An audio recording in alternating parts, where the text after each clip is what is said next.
Welcome to a Fresh Perspective podcast, catering to the latest in ingredient trends, consumer insights, and food news. Brought to you by Corbion.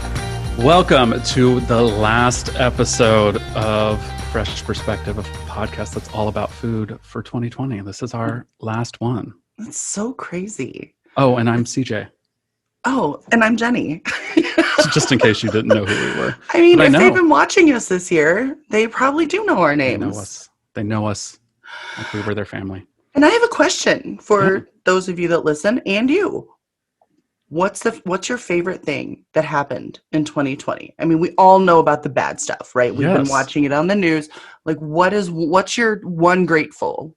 That is a fantastic question. I think actually while there were, all of the struggles that we've talked about a lot, I think there were a few things that came out of it that I appreciate in my personal life and at work.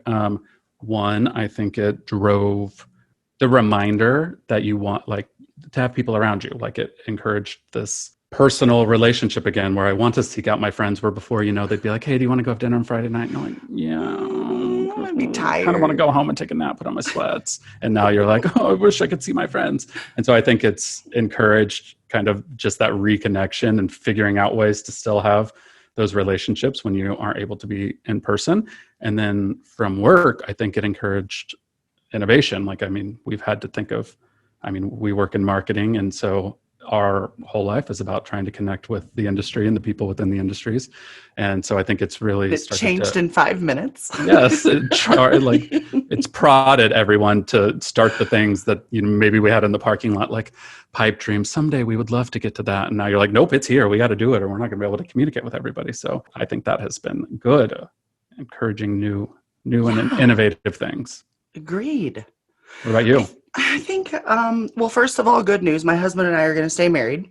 Oh, because success. I already thought we were going to, let's be honest. But now we have spent every single day together for an entire year, basically. I've seen him more this year than I've ever seen him ever in the past, in a long period of time.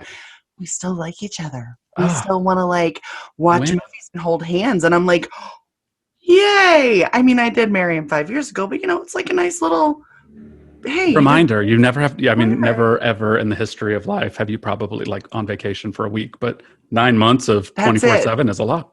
Exactly. Yeah. Usually we go off to work, we see each other for a couple hours at night. And so anyway, that's kind of a joke, but still it was a really nice, wow, we really we love each other. And that was really nice. And then the other cool thing that happened to me this year was that I got to see people that I haven't even seen when we could see them, right? Like my cousin who lives in St. Louis, who I grew up with, and we were cheerleaders together. And then I didn't talk to her for 10 years. Occasionally a, hey, how are you? Yeah. But we've been doing Zoom calls, and it's just, it's just that great. Connection. That reconnection has been really cool and unexpected. When everybody got the chance to pause, I felt like everybody was 100 miles an hour always. In February, and then March, whatever day hit, and all of a sudden it was like, what? Oh, I'm not doing all of the things that I did are gone. I have time to do stuff. Did you learn anything about yourself? I learned, and I see it in all these memes that you join the office meetings, and there's all those personalities where I learned that I'm let's circle back. Let's circle back and talk about that later. Let's take that off the table and take that offline. And I was like, oh, I'm that person. Oh my gosh, that's hilarious. That was just one thing I learned about myself. Yeah. What I learned doesn't have anything to do with work. I learned that I miss dressing up all the time. All I want to do is dress up and go out somewhere. I don't even care where. I would take the McDonald's drive-thru, but I'll wear a nice dress. I'm tired of being in my pajamas. Created reasons, 80-year-old. I'm it's Sunday. We should get dressed and go for a drive. Right. Exactly. Well, we are picking up our conversation kind of from last time and the to be continued. And we have our guest again this time is JoAnn Rupp, who leads our market and consumer insights for bakery at Corbion. Welcome back, JoAnn. Hi, thank you. Hi. Welcome to the last episode. 2 minutes since we last saw you. Yeah. So what are you grateful for in 2020? What am I grateful for? From 2020, I think you may have mentioned it, but I think the closeness of our family and how important family is, more so than ever before. I think that, of course I love my family. It's not that. It's just we are closer in communicating and making sure we're okay. Where before I could travel around the world and I may have forgotten to tell certain people, oh, where are you at? That sort of thing. It's hard to keep up with everyone. Where it's really been about, family and staying close to the people you love. So I know it sounds kind of cheesy, but that's true. What's the biggest thing that came out? Yeah, I think a lot of people would have. I mean, we did the same answers, right? Yeah, absolutely. So it's one of my favorite things. Yeah, and I just want to hear what's going to happen in 2021. Yeah, we had a lot of trends in 2020. Yeah. Or what's carrying over? What's going to get stronger in 2021? Like, what are we seeing for the future? Get your crystal ball. It's crazy where I've been doing this for years, and you would always, around this time of year, November, December, would look to the next year as to what's going to happen. And so you'd look at the sales trends and you kind of maybe guess on what's going to grow and what isn't and that sort of thing. But this year, more than ever, you really can tell. I mean, it's just very, very strong. And the talk of the town is really on maybe 5 or 6 major trends that I do see growing and thriving in the coming year. And it's all related around, obviously, health and wellness and healthier living. What can I do to make things better and better for me? So it could be life and fitness or health and fitness, but it could also be even everything that's in your food. So people are very aware of what they're consuming and where they come from, and just the overall ethical and conscious ways of living is just far different than it was in the past. I feel like the pandemic drove people into one of 2 directions. I have like a handful of friends that started this revolutionary diet and fitness journey and are now Greek gods that could conquer the world, and their blood runs with the ichor of the gods. And then there's me, who stocked up on boxes of wine and Cheez-Its. Yes. Well, I was doing some of these COVID presentations and talking about some of the shifts around the world even. And it was I believe it was the European region, where the wine sales, and I'm just talking about sales numbers at this point, were down. And I'm like, well, what? I mean, completely opposite from my house, that's for sure. When you find a rolling bottle of wine in the back seat of your car you didn't know was there, that's when you know you've drank. Hey guys, that's just my car wine. Don't worry about it. That's right. And that's a good day. It's like finding a 20 in the dryer. Yes, I got this extra bottle of wine back here. Yeah, I mean, it definitely changed my world. But yeah, there's a lot of focus in areas around immunity, longevity, that whole nostalgia, even just thinking about your family and being able to be there for them. And so you want to make sure that you're getting all the nutrients that you can and staying healthy and, taking your vitamins and trying to avoid the COVID rush. I wonder if some of that is based a little bit in fear. I mean, as a parent, right? And you are too, JoAnn. I mean, I was at the beginning petrified, just absolutely frozen with fear. And I thought if I get groceries delivered, I'm going to leave them in my garage and spray them with Lysol before I bring them in my house. I mean, I had lost my mind basically because I was so terrified. And so part of me was like, okay, next time I go to Costco, I'm going to order the gummy vitamins and all this other extra stuff, sprouted bread and all the things, because I need to keep my family healthy and safe. But a lot of that was fear-born. I mean, some of it was like, well, I mean, I get the extra side benefit of being a better mom and buying healthier food for my kids. But truly, it was fear-based for me. So I wonder if that's part of it. I think it is. I think before, people would want to know what was in their foods and what was the ingredients and what did they do for them and what does it mean from them, and do they understand what they are, and if they don't, then they don't want it. Where now it's like, they want to know for the same reasons, but also to help protect and secure and feel safe. Yeah. And so they want to know more about what's on the label and what does it do for them. So functional focus is a big focus area for 2021. Do you think forward. Any of your fear-based purchases at the beginning that will carry over? Sprouted breads, you said you purchased that for the first time. Well, is that something you are going to keep post-pandemic, or? I think probably. So. Yeah. Don't you? Yeah. Yeah. I mean, I think that we will definitely continue to buy the things that we enjoyed, but I don't think I'll be quite so panicked. You know, if we're out of vitamins for one day, I'm probably not going to be like, well, I'm going to have to risk death and go to the Costco and buy some myself because I can't get Instacart to deliver today or whatever, right? Leave the fear at home and just appreciate the product. And I mean, I'm an anxious person to start with. So this, you know, it surprised 0 people that knew me that I was terrified of this whole thing. You had just started at Corbion. You were like, I need 35 pounds of rice. And we were like, what? We do? Rice and beans, go.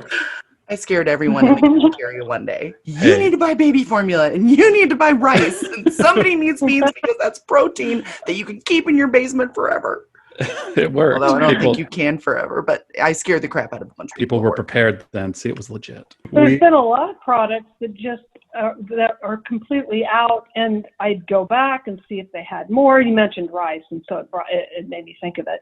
But it's like certain brands and certain categories were just empty. And it's really about that whole distribution change and the supply and demand. It's hard to keep up with. But then some people think of certain items as, oh, I can stock up on those things. And others, they do. What was interesting to me was that, at least at the stores I was at, or typically shop at, is that all the rice and beans and stuff were gone. Pasta galore. Like pasta was stacked at my store. And I was like, it's pretty much the same thing. The pasta will last forever. So I was like throwing that in the cart. I was like, we're going to have Alfredo every day. Alfredo every day. Yeah. There's no in between. You either jumped in the deep end of Alfredo or you got fit and are living your best lives.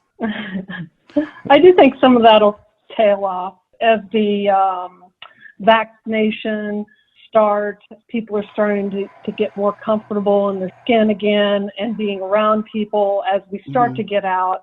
I'm hoping by second quarter we're starting to go back to the way it was. And I think some of that fear and the panic buying will definitely be tailing off. It's predicted to do so.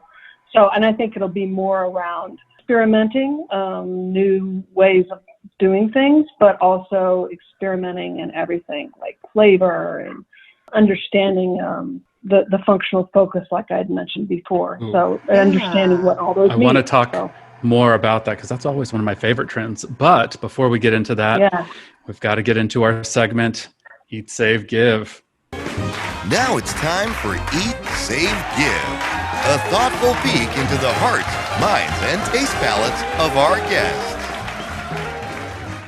You had to do this last week, I know, so you're well prepared, I'm sure. But for everyone listening, Eat, Save, Give.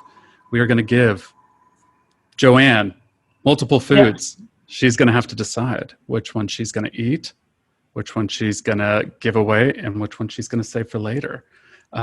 Since we're talking about 2021 trends and what 2021 looks like, we pulled some trendy food items that we're going to give you. So first, cauliflower crust pizza. Second, Impossible Burger.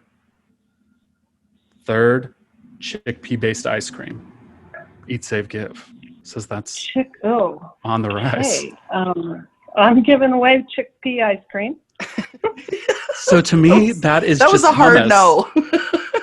that is cold hummus. Like, I need to research it more. Yeah, I like ice cream, and I love hummus, but not...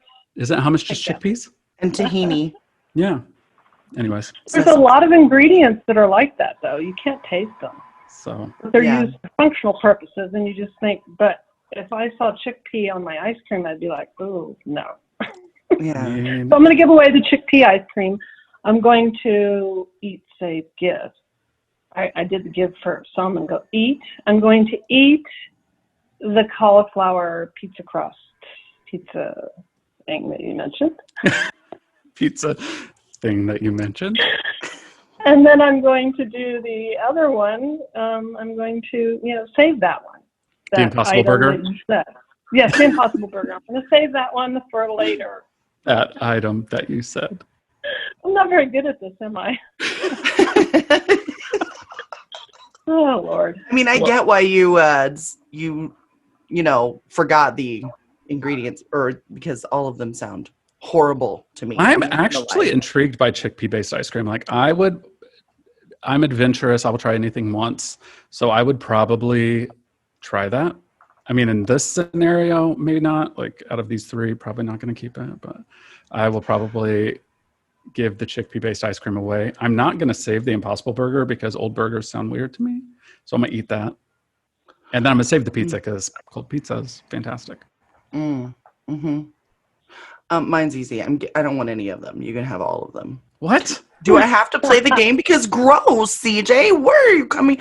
So, but I'm a purist. If I'm going to eat a hamburger, it's going to be made of a cow. If I make, Alfredo sauce, like you were just talking about, I make it with cheese and cream, and I don't get it out of the jar. Like, so the idea of fancy, huh? A weird burger that like looks like cow but isn't. I used to eat black bean burgers, and I did think those were really, really good. So yes. I mean, I guess if I have to pick, I would eat that just to see. I hate the way cauliflower smells, and I don't allow it in my house. So not having that on my pizza. Interesting. Chickpea ice cream. Yeah. I'm not a big ice cream person anyway, but like if I'm gonna eat it, it's gonna be like double fudge crunchy monkey from the Ben and Jerry's aisle. Like, it's not gonna be. You could probably put all that stuff in your hummus ice cream. Ugh. No, thank you. No, I would try it. I love cauliflower. I like the cauliflower rice. Cauliflower tater tots are really good in the air fryer. Oh God, they smell so bad. Mashed potatoes. I mean, mashed cauliflower. Again, I would just choose a potato. That's too easy, Jenny. I'm sorry. So, okay, I'll give away one of those things, chickpea ice cream. I'll save the pizza, but I'll just put it in a Ziploc in the back of my fridge until it gets bad, and then I'll throw it out. Oh, I mean, do what you got to do. It takes a long time for cauliflower to go bad. Oh, right? What is it with that vegetable? It really does. It'll last forever. It's like, oh my gosh, I didn't even know it was in there. But it smells so bad. Well, that is our final episode of Eat, Save, Give for 2020. So right. I refuse to play. Resonate with you. But we are joined by JoAnn Rupp, who leads our global market insights and consumer insights and research for bakery at Corbion. And we are talking about 2020 or 2021. 2020 never ends. It's just forever in my mind will be 2020, but we're talking about 2021 and what is to come. And I know we've talked, about like healthy living and food with a function and some of those trends. What else is coming down the pipeline for us in 2021? Do we think digital shopping will continue? And you know what? Based on what we were talking about right before Eat, Save, Give, I had a question. Ooh, go. So I like to entertain. And an entertainment can be like people come over and we watch movies and eat popcorn, or it can be like a party where I have a charcuterie board and, other things. So I'm so looking forward to being able to have people over or go to someone's house and play cards or whatever. I wonder if some of those like snack foods that you would take to a party, for example, would increase in sales next year as soon as the vaccine comes out, because I will have a charcuterie board in my fridge at 100% of the time, just in case someone pops by, because I love seeing people and I haven't seen anyone, I don't know. Yeah, I think that people will start like getting together and having celebrations because they missed it so much. But I think it's going to be a slow build. It could go into the second half of the year just because people are still trying to wrap their heads around the fact that this pandemic isn't really gone. And It's going to be kind of a slow build, but definitely, I think people are definitely going to grasp on to, oh, let's get together. Oh my gosh, I can't wait to go to a concert or something, you know, and then snacking and items like that will start to pick up. But right now it's kind of at a standstill, and probably going to be second, third quarter before those start to see a lift there. Back up, yeah. Honestly, I eat enough of the snack foods for an entire party, so might single-handedly be carrying the snacking industry in my stomach. Well, you said you like to go by and have like one bite, so I can just see your fridge is stacked full of like charcuterie board down here and fruit salad here, and you just walk by and snack. And I make up excuses to walk by the kitchen, like, what else do I need to do? Probably gonna take out the trash so I can eat more. That's what happens. 2021, what else is coming? Yeah.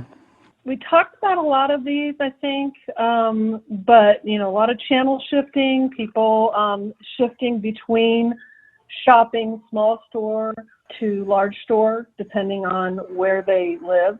There'll be a lot of local shopping as well because of familiarity and it being close. People will slowly start to travel and get out and move about quick like they did before the pandemic. So there'll be a lot of channel shifting, people ordering online still, people that may have never done that before. So I think we'll see a lot of that. The e-commerce will still continue to grow and adjust. And then manufacturers and distribution and supply chain will all have to keep up with that. So we'll see how that, you know, builds in certain areas, specifically like bakeries, building back up for the new year.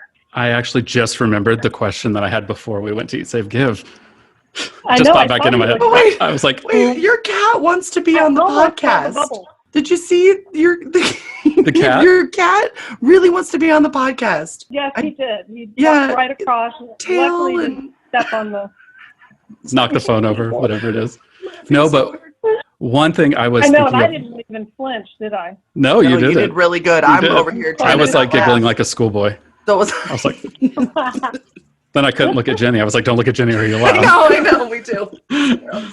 But I know typically one of my favorite trends throughout the year is seeing like how cultural inspiration, and, you know, we kind of call it like the global traveler or the globetrotter or whatever, how we start to incorporate those either global applications or global baked goods and the flavors and the spices that change throughout the year or throughout the years. And that's usually one of the bigger trends, is how that's going to play into the baked goods space. And then I know when the pandemic hit, that all kind of faded and everybody went back to kind of their normal, not like whatever they could get. Is that something that we're anticipating starting to see again, or has that already started to grow again with the ethnic and cultural baked goods? I think it's actually, a little bit started, and I think we're calling it flavor adventure. There's a lot of cooking fatigue, if you will. Everybody's cooking at home. They're trying to find new ways of eating different things that they would not normally have bought before. We're getting bored. And so definitely a lot of consumers and our customers and manufacturers will be looking for new ways of adding different flavors and cultural ideas and new products that way. However, I have to say, we'll preface that with innovation will probably be slow, just merely because of the cost of building a new product is difficult. So it's going to be a lot about customization and personalization and picking out little items that you can do that really don't cost a whole lot. But it's different, it's exciting. And that's why I was mentioning before about social media really helping people do that, coming up with new ideas on how to make things like cauliflower that we mentioned before. There's a lot of things you can do with. So a couple episodes ago, we talked to Lauren, who is a baker and a chef, and she talked a little bit about like nostalgic, reimagined favorites and like adding a new twist to like nostalgic favorites. Oh yeah, like making it into a drink. Yeah, like making it into a drink or taking those flavors and then adding something on top of it. Like she had You're talking about a cauliflower cocktail, though. I'm over. No, but she had like the sea salt cinnamon roll or whatever it was. Or fancy PB&Js, which is always like grilled with fancy jellies and stuff or jams. Do you think we'll see more of that as people, because as we hit the pandemic, I think everybody kind of went back to like nostalgic, their favorites, their comfort foods. Yeah. Do you think that will be something that we see continue to grow as product innovation picks back up? I do. I do think that's going to be the aim. And it's definitely something that your food manufacturers and the food industry really need to tap into, finding new ways to communicate that. How can we help you create? How can we come up with new recipes? What ingredients will help you achieve what you're going after?